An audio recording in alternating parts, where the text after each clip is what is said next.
You can talk if you want or ask questions. It's fine. Don't, I'm just setting up things here, but should be fine.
Oh,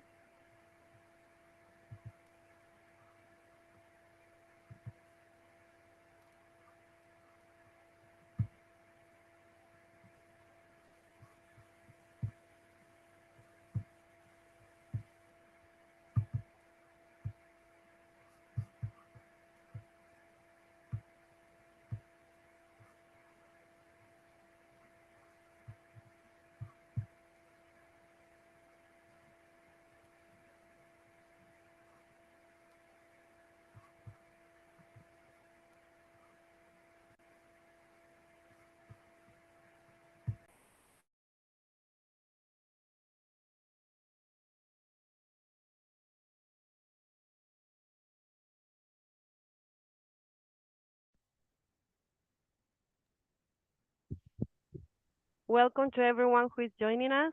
You are starting. Participants are starting to join, so we are well on time. Good morning from Brussels, from Sweden, from France, from Catalonia, uh, also from Italy, from Tuscany. So we will start in about 2 minutes. So just we are just setting up things.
So it's 1 minute past 10 o'clock. So let's start. Good morning and welcome to this webinar. I'm very happy to see so many participants from different countries, and you represent a wide range of organizations. So from international, EU, national, regional, and local level, confederations, association, higher education, vocational education and training, higher vocational education and training providers, and business sector. So once again, welcome.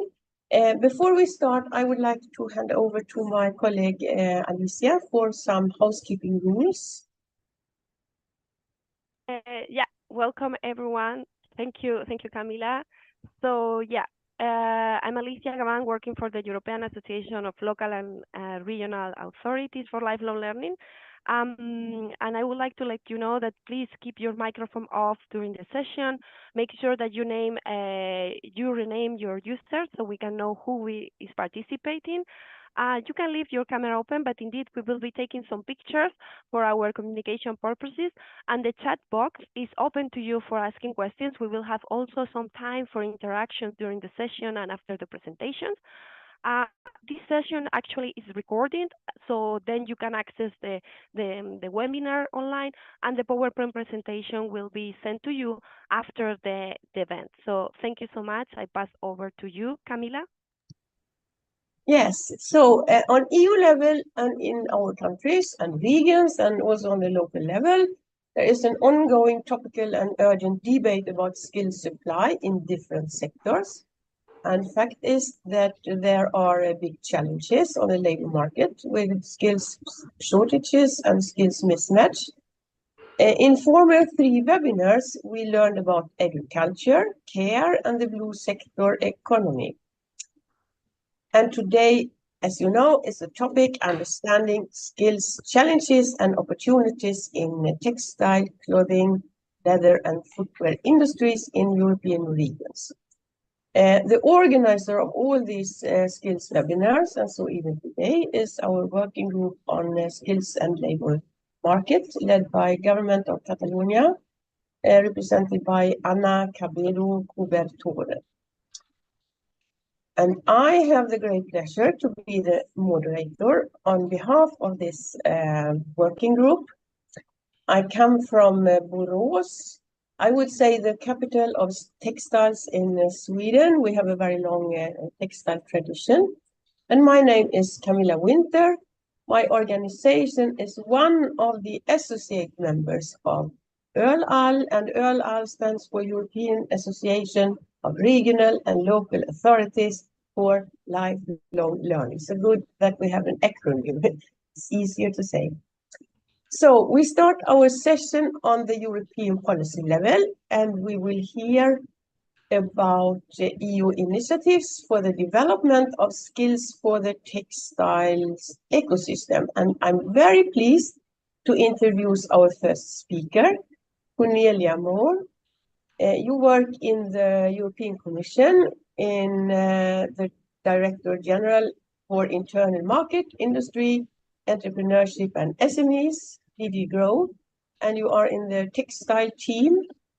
In addition, you work on research and innovation in textiles and recently proposed textile partnership under Horizon Europe, EU's key funding program for research and innovation, and the implementation of EU textile labeling regulation. So we are very happy to have you here. So the floor is yours, Cornelia. Good morning. Good morning to everyone. Thank you for the invitation. Let me just try to share my presentation.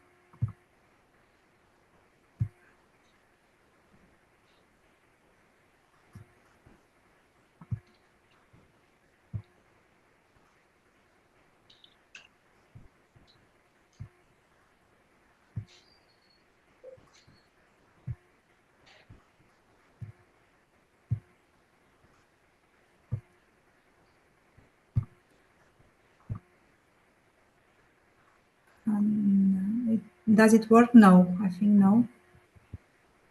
For a minute, so you're almost there. You're almost there, okay. Let me Now try again because, yeah.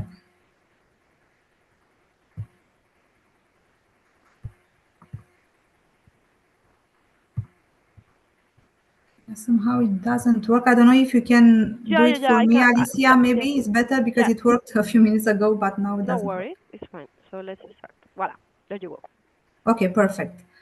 Okay, so I will speak about challenges in the sector and also our main initiatives concerning skills development that we develop and implement in DG Grow, so in the Director General Industry in the European Commission. So if you can go to the next slide. So skills development is an important area where policymakers can ensure that the textiles, clothing, leather, and footwear industries remain a source of economic prosperity. The industry needs to take advantage of all the employment opportunities brought by the digital and green transition, which can also shape new types of jobs that do not exist. Data indicate that on the concerning the demand for digital and green skills, this is greater than the current supply. We have 55% of European companies reporting difficulties in filling ICT vacancies, and about 40% of companies reporting having a green skills gap. So our collective effort need to result in making this ecosystem more attractive to skilled and young entrepreneurs and employees. Next slide, please. So the Commission launched the so-called EU Pact for Skills, which is a central element of the European Skills Agenda. And under this initiative, Director General Industry, together with Director General Employment and Social Affairs, also with the industry, supported the establishment of a large-scale skills partnership for the textile ecosystem to promote the up and reskilling and the transfer of green and digital skills to the industry. Upskilling and reskilling, while this is primarily up for the industry and companies to manage, also requires support of the member states, of the regions, of social partners, training institutions, and as well a framework for these actions at the EU level. And this is exactly what the EU Pact for Skills initiative provides, which is a framework for mobilizing joint actions to maximize the impact of investing and improving existing skills and training in new skills. So we have this alliance that has been built at EU level under the Pact for Skills between various stakeholders, authorities, companies, industries that needs to be implemented in practice. Next slide, please. We need to continue to invest in skills to embrace this digital transition and also master new technologies. And this is an essential part on which we are working through the EU Pact for Skills. Here you can see the general objectives of the charter that was agreed together with the sector. We want to promote a culture of lifelong learning for all, to raise awareness on the attractiveness of the industry, to monitor skills supply, and to reinforce this skills intelligence for the sector in order as well to support policy developments, and to build strong skills partnership with relevant stakeholders. And here you have the link in case you want to find out more about the skills partnership with the industries run by the three confederations on footwear, textiles and clothing, and leather. Next slide, please. So, as I mentioned, investments in skills are an important topic. And in spring this year, we signed DG Grow, DG Industry signed an action grant of 1.2 million with the confederations, the TCFL confederations, with the main aim to translate at the national level the implementation of the Pact for Skills. In addition to these specific projects from the Single Market Program, we also have two new blueprints for sectorial cooperation on skills. Financed from Erasmus Plus, another EU funding program. Equalis for TCLF, with the aim to create more sustainable, innovative TCLF industries and skilled people, and Meta Skills for TCLF, which is basically committed to, among other objectives, to consolidate and update part of the formal blueprint, the so-called Skills for Smart TCLF Industries 2030, which ended a few years ago. Next slide. So the main goals of this collaborative approach through this EU-funded project is to establish and support regional skills partnership. The idea is to bring together various stakeholders in a specific region in order to identify the right actions on skills according to the specific local needs of that region. Also to support SMEs to upskill and reskill their workforce, and to address TCLF sector challenges, skills gap, aging workforce, and develop new curricula for green and digital skills. In addition to these funded projects, we have the dedicated services in the form of networking, knowledge, and guidance and resources hubs that continue to be provided to signatories of the Pact for Skills by our colleagues in Director General Employment and Social Affairs. So I strongly encourage you to connect with the implementers of this initiative because regions have a key role in the establishment of local skills partnership and the development of upskilling activities and actions that respond to the local needs of the regions. Thank you very much. With this, I end my presentation. Thank you so much, Cornelia. This was very interesting to hear this topic from your point of view or from the point of view of the European Commission. I think we have some time. I know you have to leave in some minutes, but is there a question in the chat, Alicia? No, there is no questions in the chat, but I invite to the participants to raise their hand if you want to ask something to Cornelia now. Otherwise, I have a question. Yes. Cornelia, you talked about it's a big challenge to attract young people for this sector. And I think then we have to do something on a local and regional level. What do you see are our challenges? What can we do for attracting more young people? Yeah, I think the main challenge would be really of course, specifically to each region, but to raise awareness about the importance of the sector and the attractiveness of the jobs that young graduates could have in the sector. And this can be done maybe through universities that regions have in a specific town, through various educational providers. We can of course provide some of the actions part of these regional skills partnerships to have this angle of raising awareness. And we can see through the projects that we implement how this can be done in practice and better suited for each region. But I think this part of the innovation we have now in terms of jobs, more sustainable, greener, really interesting IT jobs that could be for young graduates for the industry. That is the main aspect that where the focus could be. Thank you so much. I think we have to be more active in our regions and on local level. We are already, of course, but we can do more. Alicia? Yeah, I have one question. Actually, we are always talking about the aging population in the sectors and so on. And this sector is particularly craftsman. It's like a really knowledge that people keep for themselves. So I was wondering if there is any strategy to work with the people who are actually retiring in order that they can pass as well the knowledge to the new generations. I don't know if there is mentorship or something that the Commission is aware or is promoting this kind of passing the knowledge. Yes, actually, this is one of the angles we have in the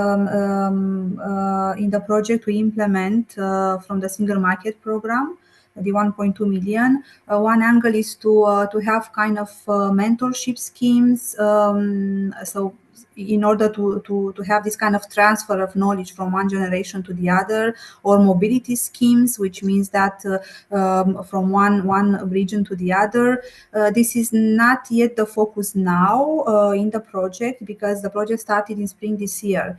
So the idea would be to really work now on identifying the regions and let's say trying to establish in which member states this KISS partnership could take place. But later on, this is one of the activities that we envisage to the project to happen. So again, I invite all the interested regions to take place with implementers, to take contact with implementers of these projects, with the EU confederations for the sector, the three confederations, in order to engage and to really design from the beginning activities for each partnership that are tailored to the needs of the regions, as I already mentioned. Thank you, Cornelia. Actually, there is Carmen Arias from the European Footwear Confederation that is involved in this coordinating initiative. She was mentioned in the chat, so maybe Carmen can explain a bit more about this. Good morning. Good morning. Thank you very much for this opportunity, for being here and for organizing this webinar that for us, I'm speaking now on behalf of the three EU umbrella organizations who are coordinating these projects, one for each, well, for the respective sectors: footwear, textile, clothing, and leather. I am myself representing footwear, but again, I'm speaking here for all of them. We are very pleased to have this event on this occasion. We are very happy as well that Cornelia is there, that has introduced us. Thank you, Cornelia. And yes, I just wanted to just clarify that indeed we are in contact with regions, and it's one of the main objectives. So it will be great, I mean, to coordinate possible synergies and get closer to the authorities. As you know, one of the challenges when you come to a region is to find the person, because I mean, each region is different, obviously, the right people with who to speak, meaning that in some regions, the responsibility falls under the maybe vocational education directorate inside the administration. In others, obviously you have to also consider the national administration, because normally higher education is there. You have then the divisions between I would say, the regional ministry for industry, for employment, for education. So it's not always easy to reach the right people and get engaged with them. So it will be wonderful if we can coordinate with you. And we can also tell you about what we are doing. And I'm sure that together we will maximize our efforts. Just on coming back to the awareness campaign that Cornelia was referring to, it is also one of the objectives of these three projects, three initiatives. And we are doing basically different activities, actions, even at school level, because at the end of the day, this has to start at school level, where children are there with the families. I mean, it is a change in the mentality of people. So we are organizing like the week of, in Easter, a little holiday week that children make their own bags or shoes or whatever, or t-shirts. And we are doing as well different events, orientation days together in different regions at the same time for promoting our. So basically, we are all invited to work. It is not only just one entity or one category of entity, but we are all invited, and the more, the better, I would say. Thank you. Thank you so much, Carmen, for this interesting information. And thank you to you, Cornelia. I know you have to go to another event or meeting. So once again, we are very happy to have you here. Thank you very much for the invitation. I wish you a fruitful discussion to continue. Thank you very much. Thank you. Bye-bye. Bye-bye. So now we turn over to session 2 of this webinar, regional examples, advancing the TCFL industry, skills and careers, challenges and opportunities. And we will start in the north in southwest of Sweden in region Västra Götaland. Christian Lundell, you are since 2016 CEO at the Nordic Textile Academy, a higher vocational education and training provider in Borås. And you have many years' experiences from the textile industry, and your presentation is about how to rebuild lost professions. So we are very excited to hear you talking about this. So the floor is yours, Christian. Thank you so much, Camilla. And we are also sitting in the same building, I think. Yes. Yes, this is a really important topic for me, since I've been a plant manager and working also as an owner in the textile industry for the last 25 years. Actually, I changed my career to the education industry due to the fact that we really don't have any support from the education industry for textile professions on a vocational level. So I've really been working on this in order to rebuild the industry in Sweden, especially local production. So please change. You have already met me in the former, and this is our target groups for what we do at the Nordic Textile Academy. We support all the companies in the industry to educate and learn their employees and also incoming employees the profession. So our focus is to create the right education and programs for future professions. And can you please change there, Alicia? And we are, as Camilla said, situated in the region Västra Götaland, which you can see is a quite big part of Sweden. This region, I'm quite proud to, and it's important for Nordic Textile Academy to be in this region, because this is a quite innovative region, as you can see on the graph on the right side. So there is a lot of things going on, and we have really strong support from the region, where they have a lot of programs and so on to support all us and the companies in the region. And we have a really strong strategic goal for 2030. Together we will ensure Västra Götaland sets an example in the transition to sustainable and competitive society. And that's that's really for us working with this really strong message.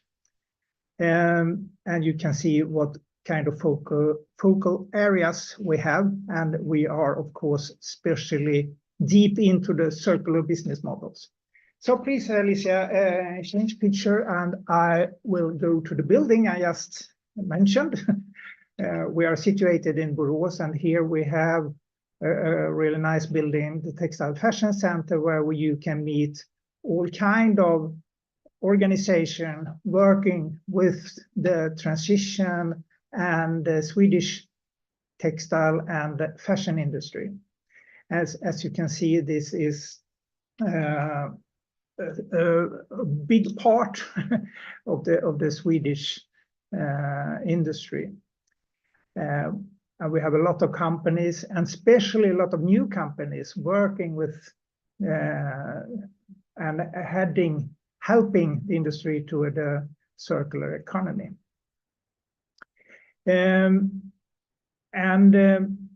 As you can see, there are some big trends which we are trying to encourage and get education for also, of course.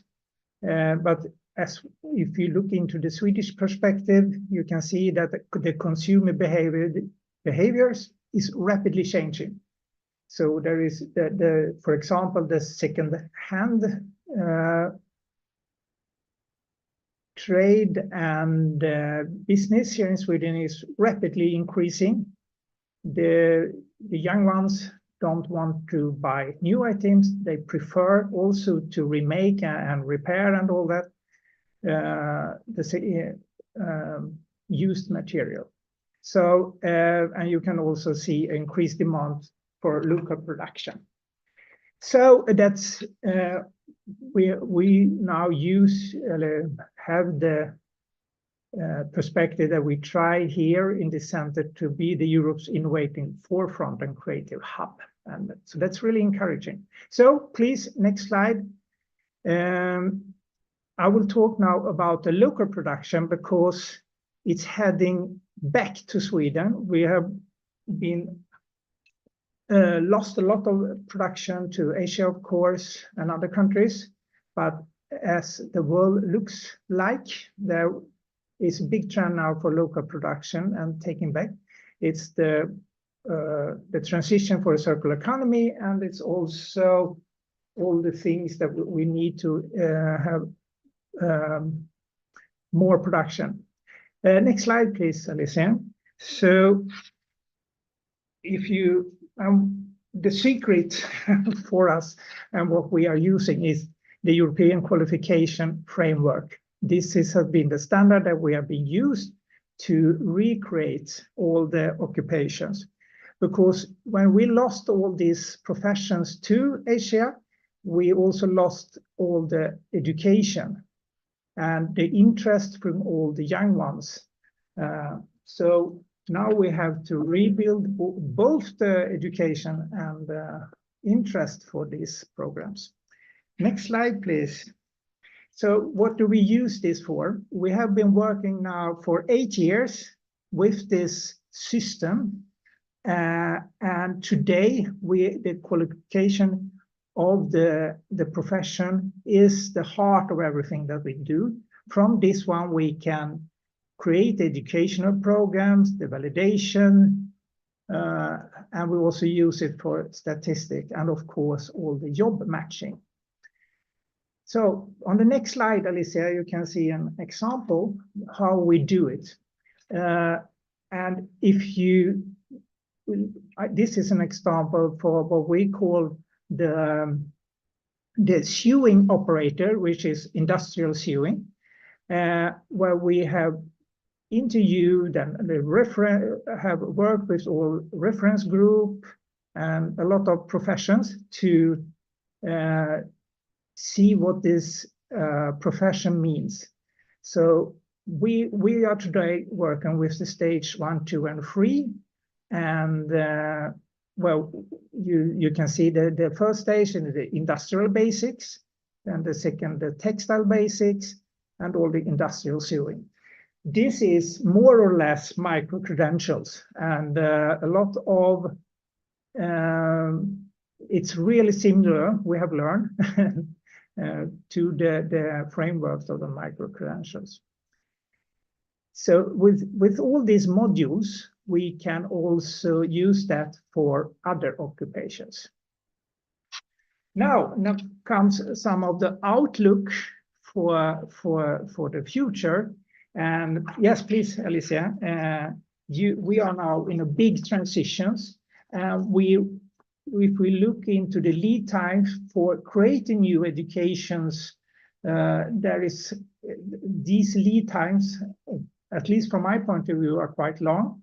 And we are in the middle of going, as you see on the left side, the linear economy, and we are transition now to the circular economy. And we are more or less in the middle of this with a lot of startups and a lot of examples for tests for the new supporting the circular economy. And it's, as I see it, we have the local production and the lifelong learning is really important. But if we change to the next slide, you can see what we are working with now. We have been working with a lot of new professions, and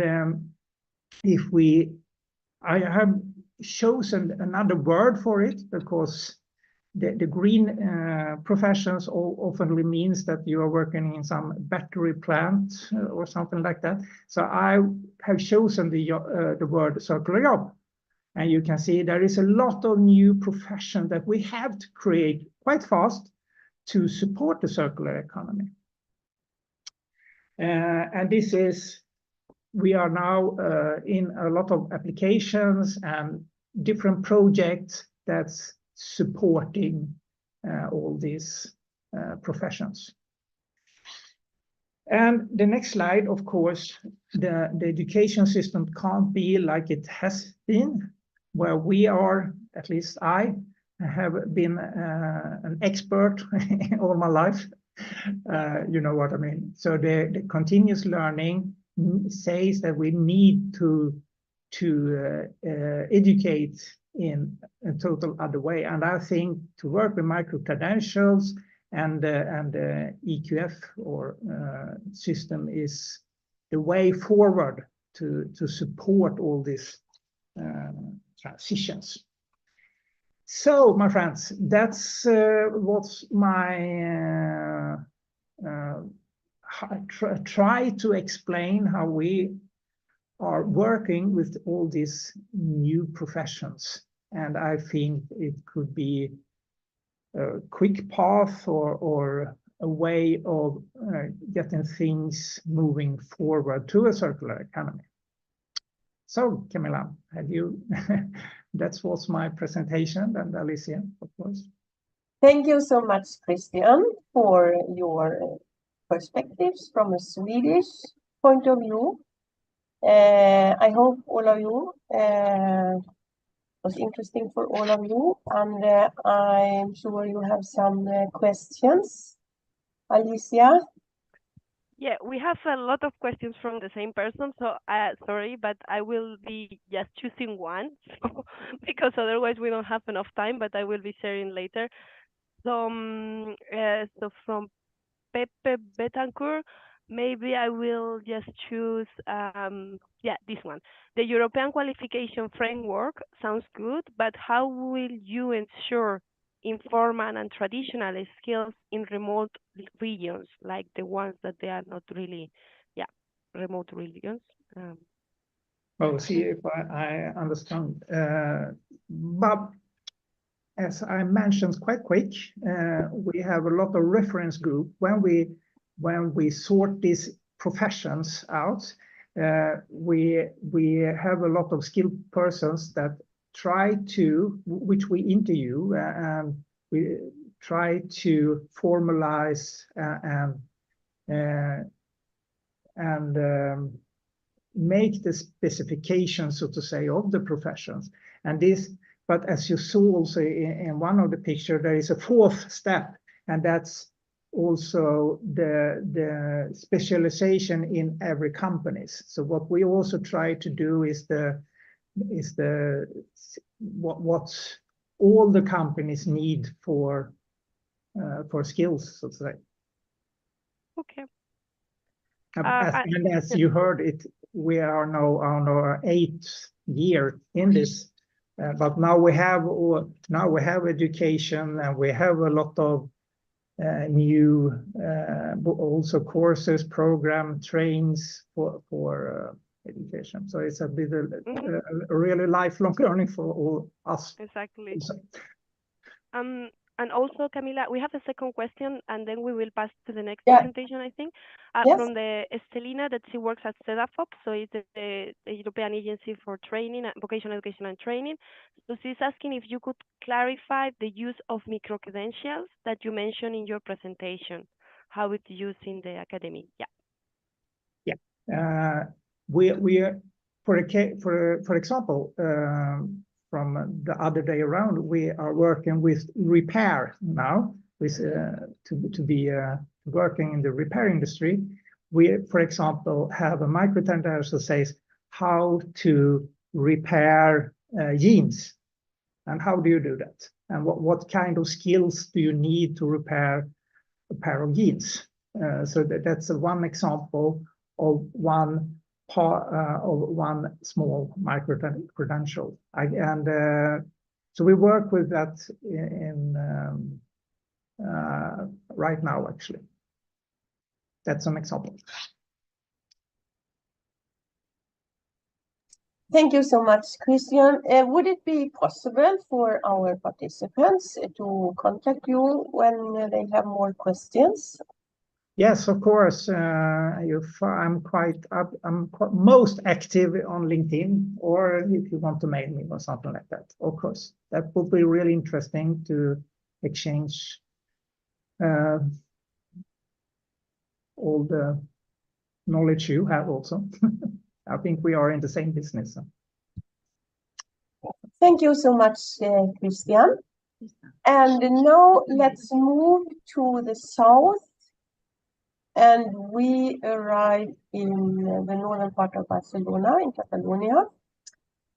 I would like to introduce Mariona Lloveras and Joel Miliana, Head of Textile Department of Institute, and now I hope to say it in the right way, with Dominic E. Montaner.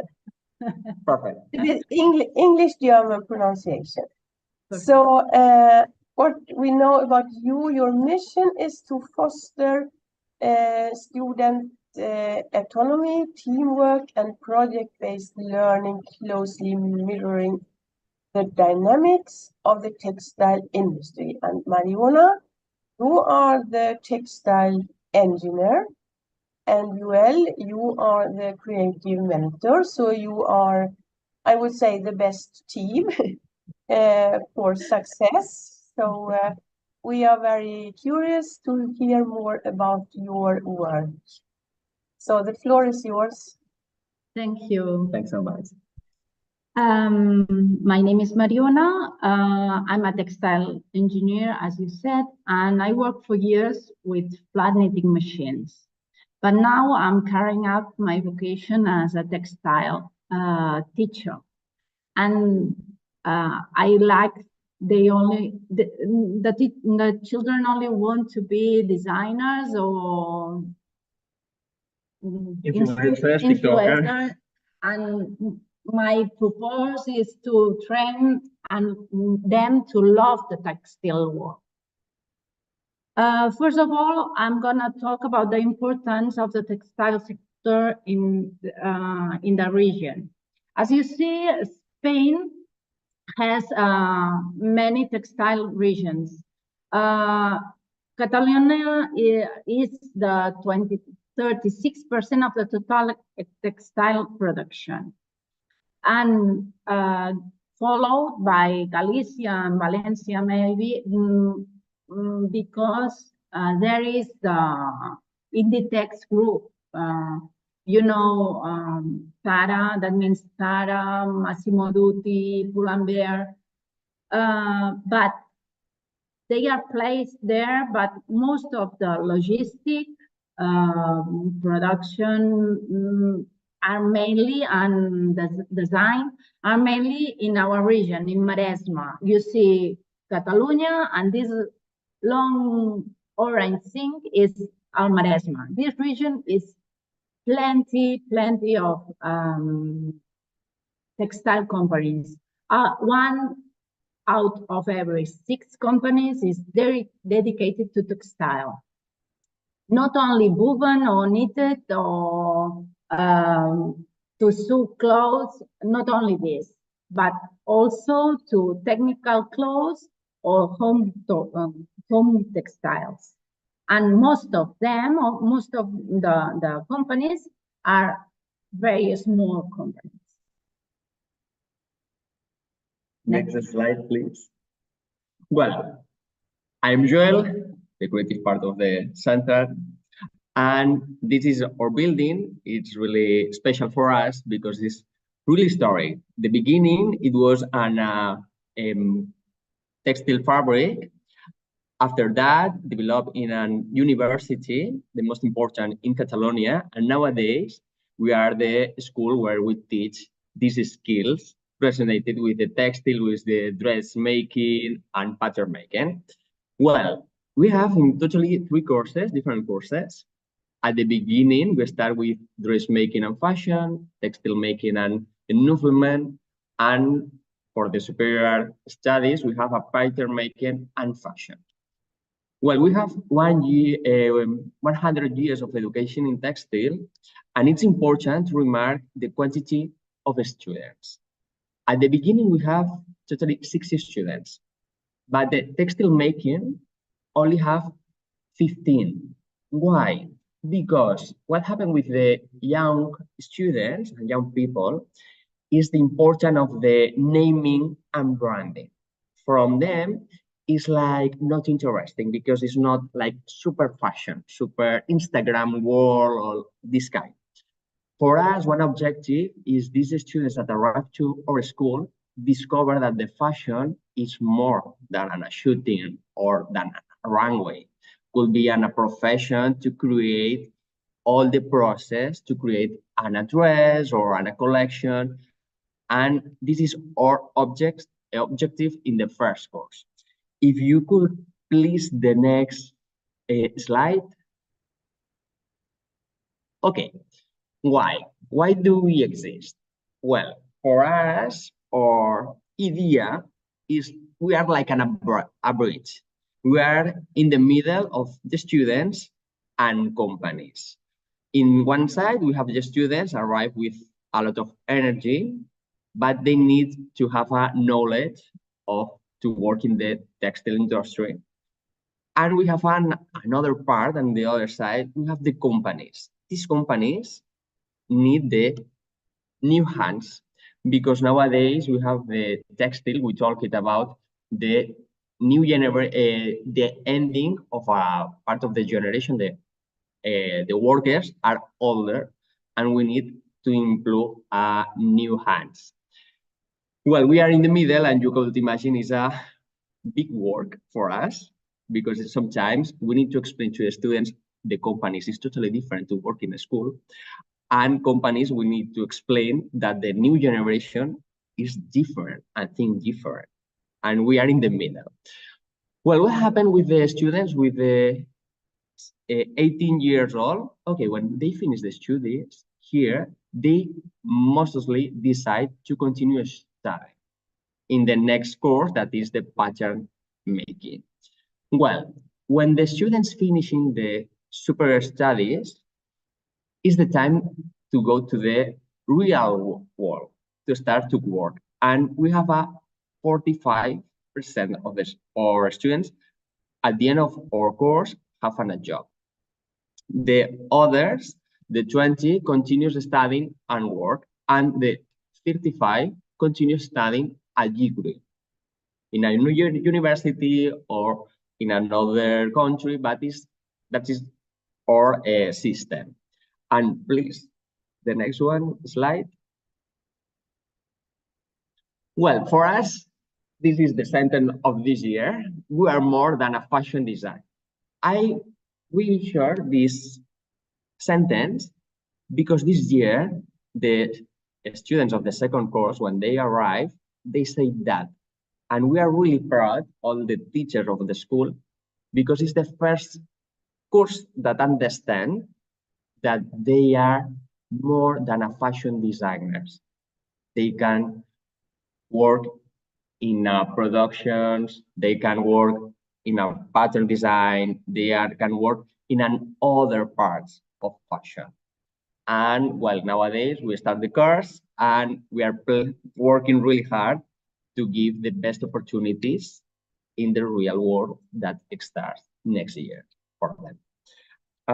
Next one. Slide. Okay, here come three images of our studios. We have the privilege to have those huge studios with machines. This one is strengthened in cutting and patterning and sewing. Next one, if you The next one is just a bit of our lab and printing and dyeing and all these things. I'm sorry, the letters are changed with the next one. And the other lab, we have weaving, knitting, flat knitting machines, circular knitting, curtains. So we have the privilege to have so much things. And what he said, we have most of people that come here for the fashion, and when they go out, they know a lot of technical part. And the next one. Well, the future is now. The idea is at the beginning, I told that we are a bridge and we are in the middle of the students and companies. Every course, we talk with different companies and they ask that they need or the direction of the future of the company, and we take notes.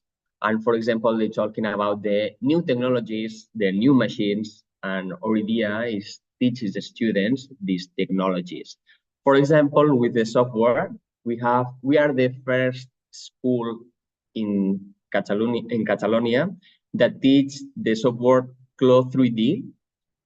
And it's a great experience because for our students, understand better how to create a pattern and how to sell. For the other part, we have a printer 3D. That is a big experience for us because, for example, this week, they are working to create the personal furniture for the clothes for a project.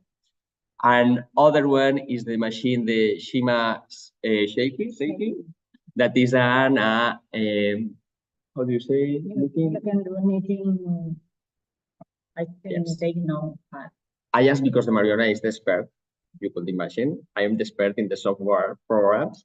And Penelope is another software that, and Gerber, Penelope used it to create the yarn, the color of the textile, the prints. And finally, Gerber is to use the more technical software to create the patterns. At the end, this year, we have an industrial embroidery.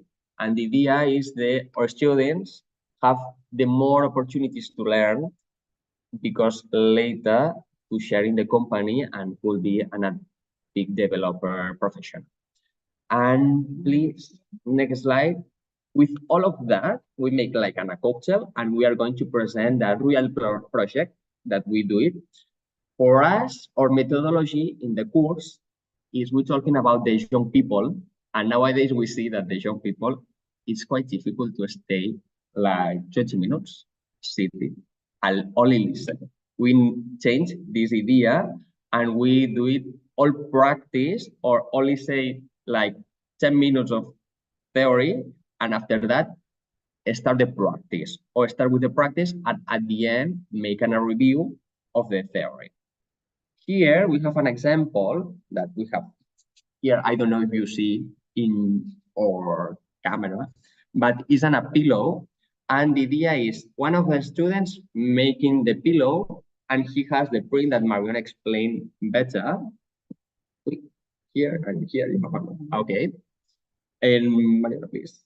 Yes, this pillow was made together the cycle of sewing and the cycle of printing and fabric.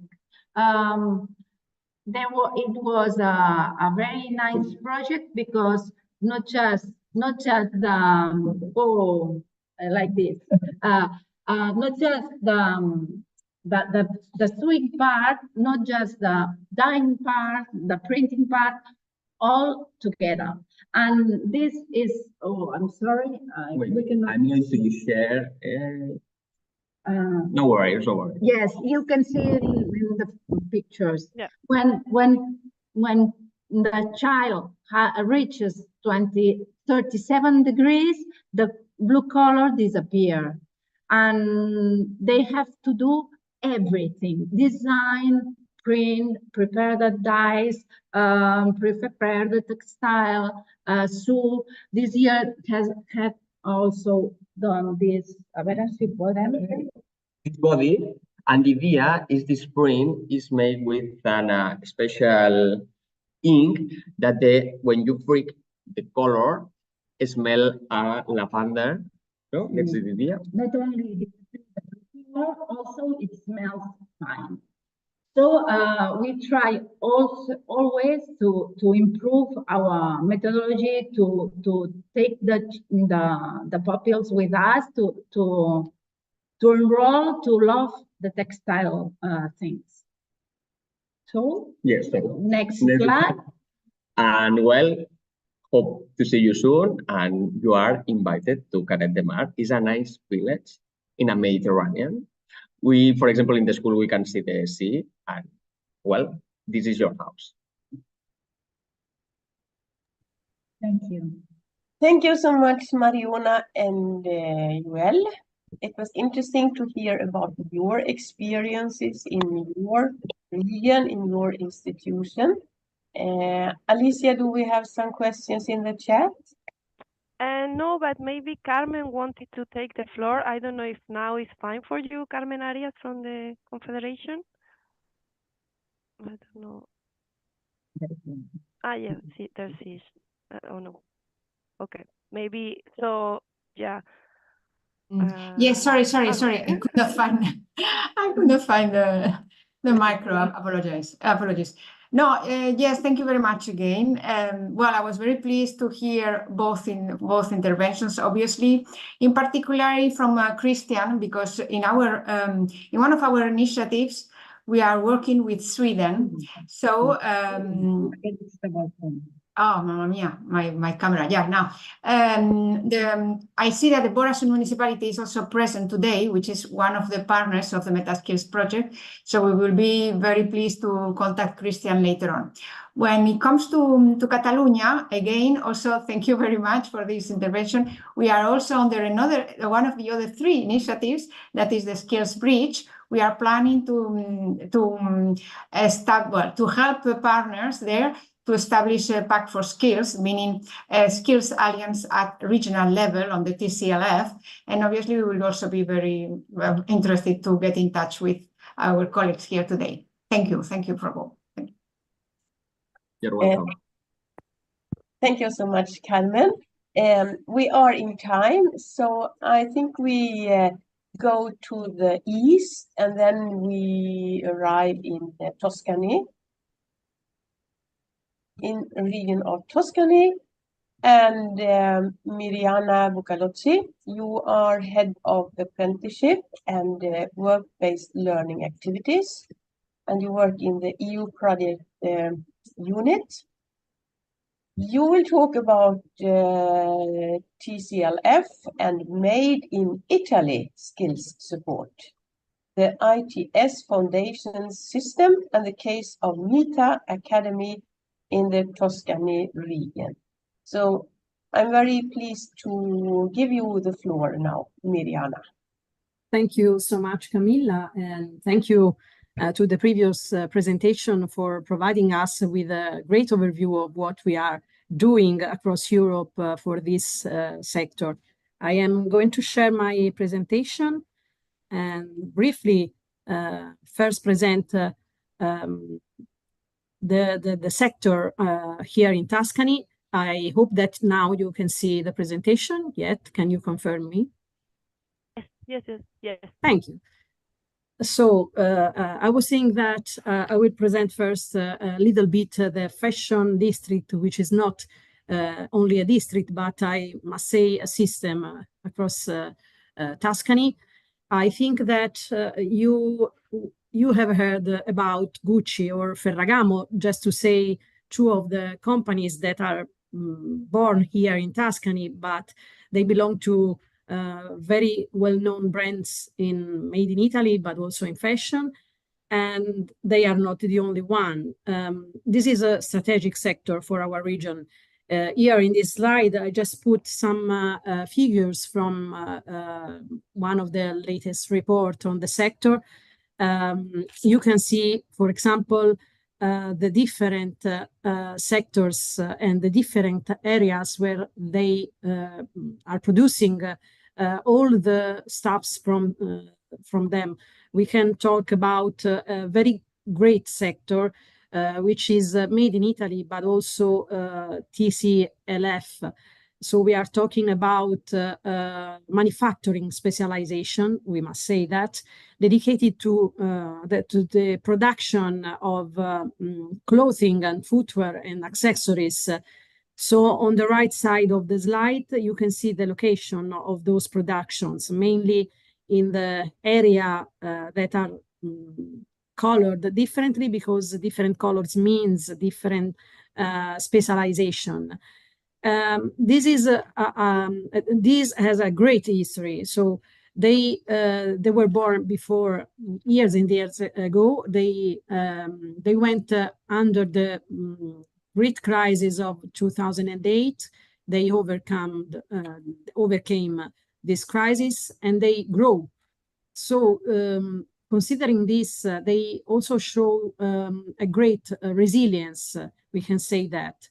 In terms of people which works in this very big sector, this slide shows you the total numbers, but also the numbers of these specializations. I'm afraid that this slide presents you not the gender dimension, but I can say that the female women are represented in a percentage across the sector of 53%. Consider that in general, the Tuscan regional economy is represented by women at 45%. So TCFL is a sector which has the highest number of women working on that. But we should consider also that it depends also on the different professionals. So if we consider the professional targeted, for example, to the mechanical parts of this sector, of course, the women are underrepresented. So we have also a phenomenon of gender segregation, which is quite important to mention. Coming to today, we are now experiencing, since the last trimester of the year 2024, the beginning of what we can say a crisis, because we have a lot of exportation and a lot of external markets are changing. I must tell about China or United States. So there is something that is moving for this sector across the globe. So we are feeling with our statistics and analysis that there is something that it's coming to become quite similar to a crisis. And I mention this because it's quite important to investigate how the skills can change in these different scenarios, considering also that the pandemic too was a crisis scenario that we should consider. I'm going to present you something that can assist us in redesigning the policies to provide the skills that the companies of this very important sector across Tuscany need. We are talking about the high technical programs belonging to the ITS, the so-called ITS foundation system across Italy. This slide provides you with an overview of the Italian education and training system. So we are talking about foundations and vet providers that are located at the tertiary level. So they are the same level of the universities, but they are quite different because they are non-academic education pathways. They are technological pathways. They are specialization which are targeted to the needs of the companies. We must consider also that in Italy we have a very important and huge multi-level governance perspective. So some things are decided at national level, some other can be decided together with the state by the regions, and so on. Just to talk about the ITS, in this slide, I try to explain you briefly what the ITS is. Starting from 2008 at national level, we discussed about how to anticipate and adapt skills. So since 2010, a very huge reform at national level provide us, together with the region, with this new vet provider, which is something quite different from what we had until that year. They are quite different because they are participated by companies. So they are foundation and they are stable alliances. They are participated by companies, but also by the different actors that allow at a local level, regional level, to adapt and anticipate the skills that the employment market need. In the right part of this slide,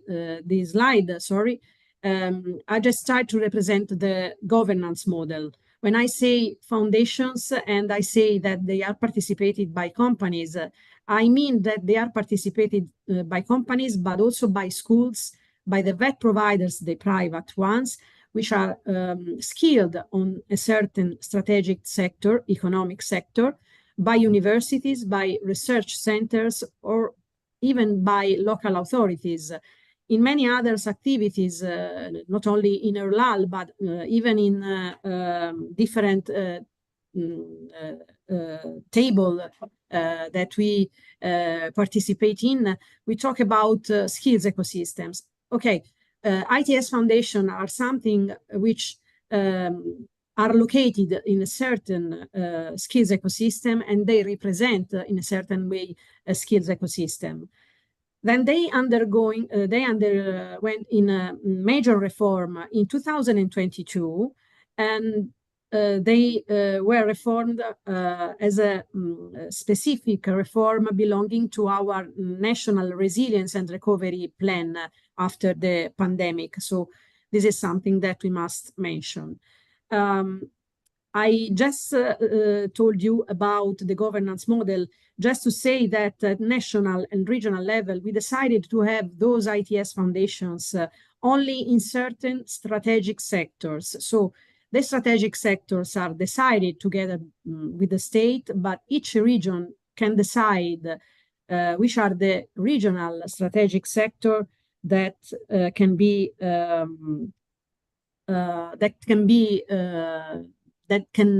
go for an ITS foundation. So in Tuscany region, you can find different ITS from, for example, Lombardy region or Trento Autonomous Province, and so on. We can go for energy or sustainable mobility and logistic, chemistry and new technology for life, agri-food system. Other sectors are considered strategic at national and regional level, but I will concentrate the last part of my presentation on the fashion system strategic sector because as the context at regional level I presented before can easily let you imagine that for us this led to an ITS foundation. They have a special pedagogical model because the fact that they are participated by companies, they also have and should have an high percentage of the preparation of their 2 years or 3 year courses that they provide for. The pedagogical preparation of the students should be in company. So we can say that they have a strong dual learning approach because a very huge part of the preparation is inside the companies and the other part is frontal lessons, but also laboratory lessons. So they have 4 semesters for a 2 years course and for a total of about 1,800 hours, for example. instead, the 3-year course is 3,000 hours. The first type 2 years course is EQF level 5. The 3-year courses are EQF level 6. They must be technological, so that this means that they are also targeted to provide for this important part of the green and digital transition, for example. So for fashion and Made in Italy in Tuscany, we have this Made in Italy Tuscany Academy, which is called MITA. As I told you, it is one of the first ITS foundation that we established starting from 2010. And they are targeted to provide the skills that the labor market needs to young people until the age of 35 years old. So people attending these ITS foundation courses should have an high school qualification first, and then they can attend the ITS foundation to get these 2 years or 2 years qualification, which made them specialized technicians in the sector. Just to give you an overview of their stakeholder, in 2022, you can find here a lot of stakeholder becoming from the company association, the company themselves, the university, non-profit association, even, for example, the big brands, and also the companies that they work for the big brands, because they make those productions that is part of a certain good or product. We have also local institutions like municipalities, and as you can imagine, they are the municipalities of the location where the production belongs to. But they are not only the one involved. So we have some other partners belonging to companies that they don't participate to the foundation, but they work together with the foundation. I will give you the presentation, of course. So it doesn't matter that you or I will present them all. You can simply read them, but they are the most famous brands that we can imagine. They don't provide also for the 2 years or the 3 years courses, because they are also targeted to provide different pathways targeted to companies themselves. And we can say that also they provide for courses that are leading to also micro credential, meaning for that in our national and regional qualification framework, we design each qualification in terms of modules. Each modules can be provided and it can lead to a micro credential. But the courses, the 2 years and the 2 years, 3 years ones, they should have soft skills modules, and they should provide for competencies and skills on fabric technologies, on CAD or CAD/CAM and rendering for fashion, which is quite important, and we saw also in the previous presentation that we had. Prototyping and additional manufacturing is also important. Modeling or prototype design techniques, budgeting also, because we also have a strong preparation on the sustainability of production cycles and systems. Also digital technologies for fashion, accessories, and so on. Those are also subjects that they should provide for. Mirjana, 2 minutes left, please.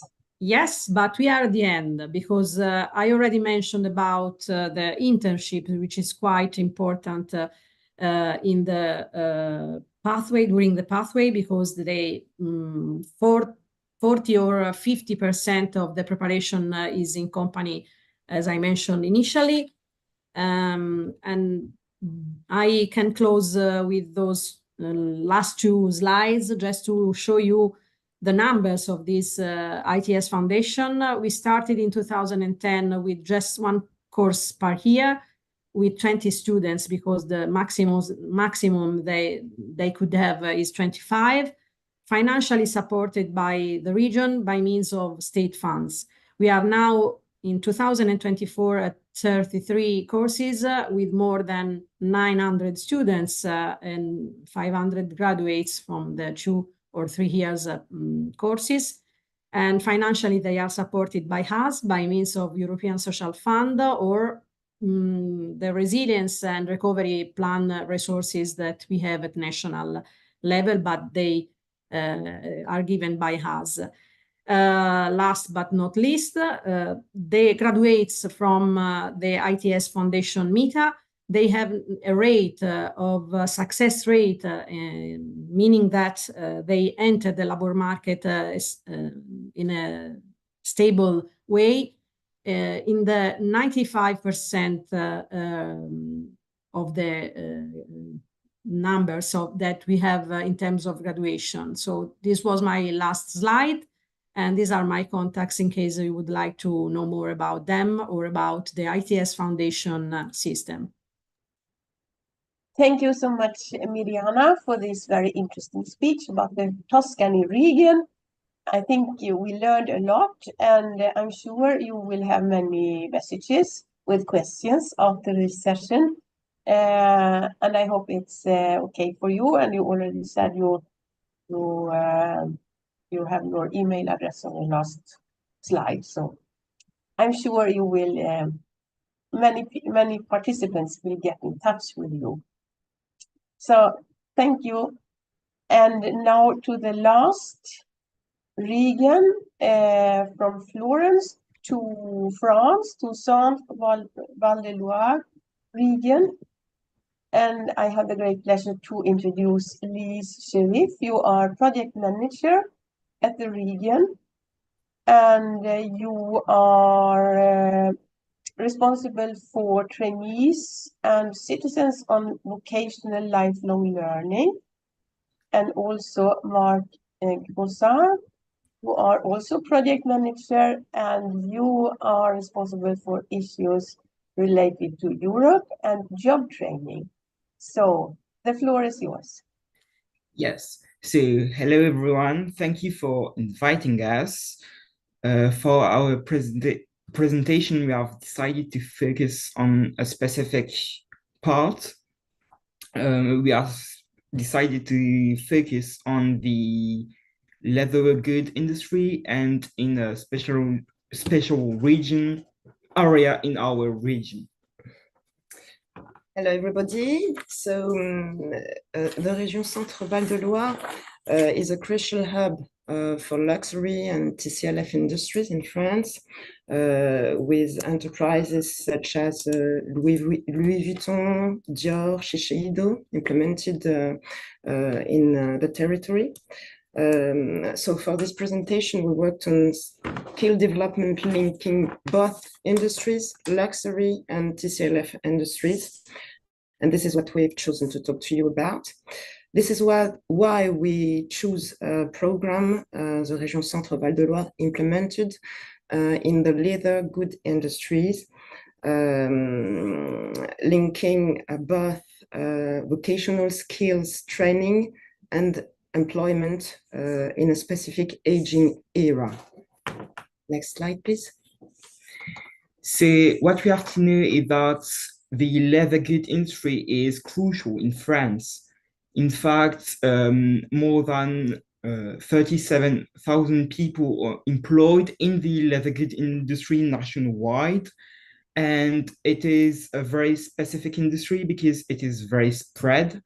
More than 80% of the leather good industry's workers work for the luxury industry, so it's a great part of it. But also 90% of the leather good companies are actually SME, SMBs, so they are basically subcontractors for more important luxury companies we have in France.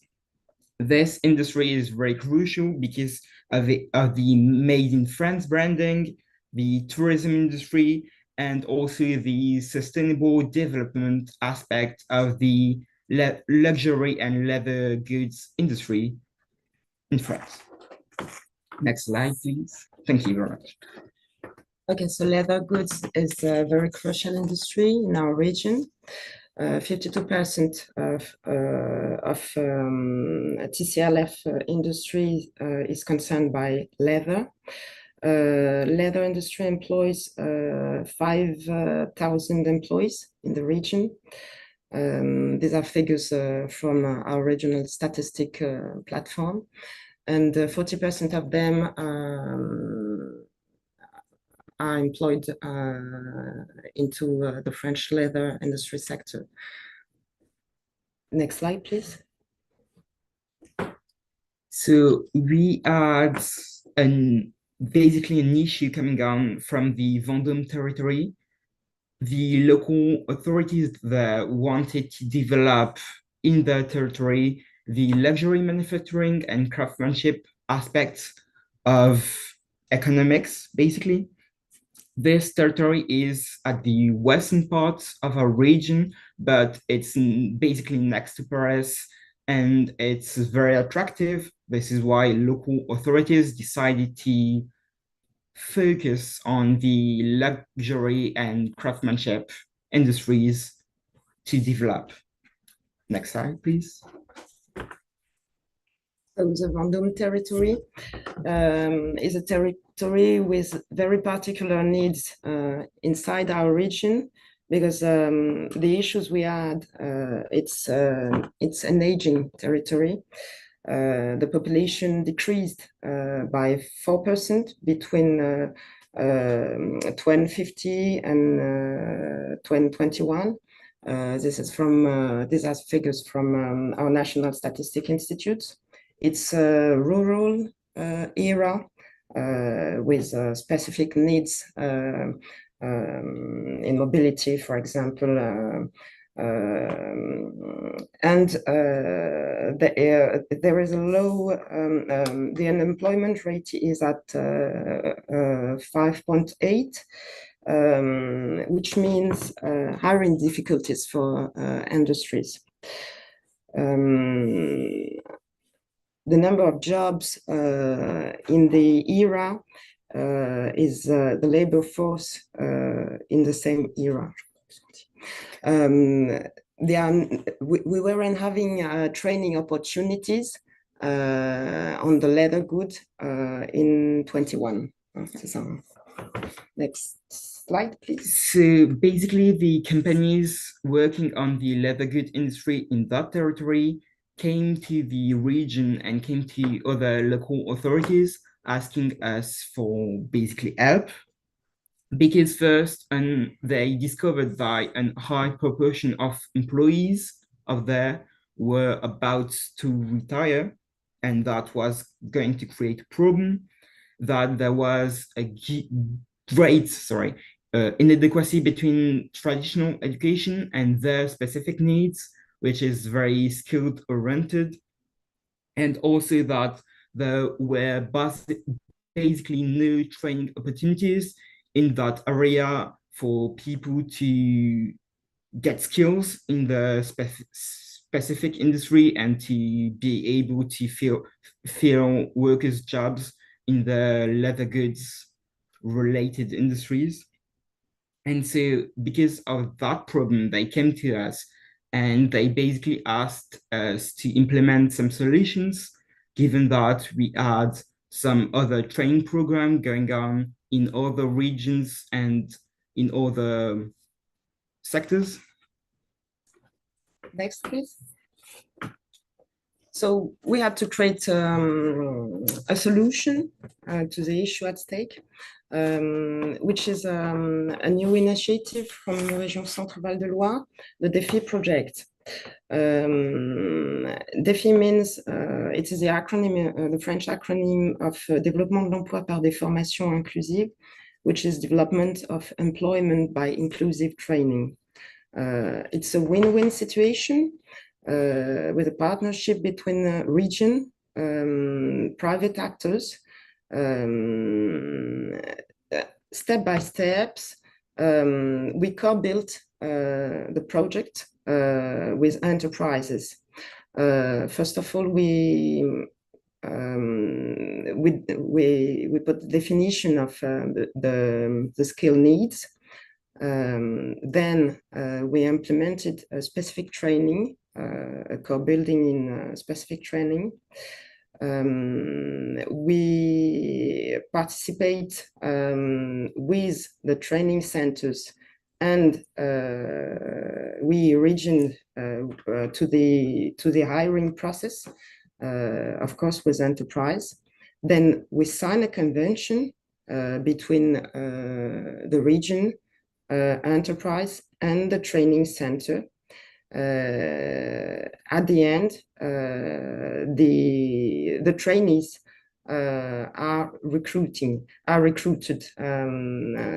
So it's very comprehensive project, which was built in a short period for long-term solutions. Next slide, please. So this DEFI program was actually very successful. We implemented 3 different programs in 2022 and 2023. We have a very important and great graduation rate because more than 90% of enrollees graduated at the end of the internships, basically. Last year we had even greater news because 1% of trainees were actually, after they graduated, employed on a permanent contract basis. So this is very important for a sector that is in need of sometimes short-term workers. And so giving them long-term contracts is very important for them and also for employees. And because of that creation of these programs, we managed to create a momentum going on that territory and on that sector specifically. We the region, managed to go to the French ministry and negotiate with other partners to build a vocational high school diploma on that territory, specifically on the leather goods industry's need of skills. And this is a more permanent basis for training people coming into this industry and in that region. We can go to the next slide, please. So next slide, as explained, we created a diploma with 10 pupils places, which are occupied. It's a level 3 diploma, which is piqueur en maroquinerie, well, in an era where nothing wasn't existing. Yeah. And so we consider these 3 programs very attractive and definitely a great step for us to get people having skills in that territory with special needs. And if you want, we have on the next slide some articles and basically reports on everything. If you want to know, you can feel free to reach out to us. And if you have any questions, feel free to ask. Thank you for listening. Thank you very much. Thank you so much for your information about the Centre de Valois. And I am asking Alicia, are there some questions? No, fine. I mean, we have some questions for the previous presentation for Miriana. I don't know if you want me to address those, so maybe I can ask one question for Miriana. Yes, one question. We have time. Yeah. Pepe from Global TCS says, like, well, Tuscany is a rich history. It has a rich history in craftsmanship and strong ties to the fashion and manufacturing sectors. So he's wondering, like in the era of digital transformation and sustainability, how do you plan to ensure that Tuscany's traditional industries not only survive but thrive in the future? So, what steps are you taking, and so on? Maybe. Yes, thank you for this interesting question, because it's important to preserve the traditional skills that we have, also considering the need to readapt them to this to the world that we have today, but also to make them sustainable and to bring them in the future. I briefly mentioned the ITS. This is just a way that we use to do that. We also have some different actions targeted to support work-based learning in very close contact with those companies that share and have the traditional skills. But just consider that our companies, they have also a way to develop the skills that we are talking about. They have in some ways a sort of academies, internal one, when they are not that much little, but they are medium size, let me say that. We have for the little ones some different actions which are called Bottega Scuola. This is the Italian name, but in English we can translate it in school companies or something like that. It allows those little companies to become vet providers and to share their knowledge and skills with a one-to-one perspective with other people that they would like to improve their skills or just to learn a new skills. So those are some of the way that we are using to preserve that.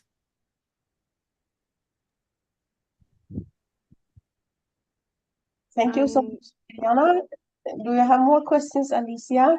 We have one more for Centre Val de Loire, and then maybe we can close, I think. Yeah, it's okay with we you? have 3 minutes left. So, okay, so I will ask the question for... and a short answer, please. It's written as well in the chat, so from the same person. Is asking, like, with the growth of brands like Louis Vuitton in this region, what role do these companies play in updating educational curricula and providing real opportunities for young graduates in the leather and luxury? So yeah, an interesting question. Thank you. Yeah, thank you very much for that question. The DEFRE program we implemented is about making sure that companies, schools and training centers and trainees actually can come together to figure out what the needs and the opportunities really are in that specific sector and territory. But on the more permanent diploma that is implemented by the French ministry, the companies can also negotiate with them and discuss with the branch and with the ministry to implement more reliable and more specific oriented programs on that issue. Thank you so much. It's not so easy for me to summarize this day. I would say we learned a lot. We have challenges in all our regions, and my advice is please apply for Erasmus Plus Key Action 1, and you can go to each other and discuss further your challenges. So thank you for today, and I hope to see you soon again.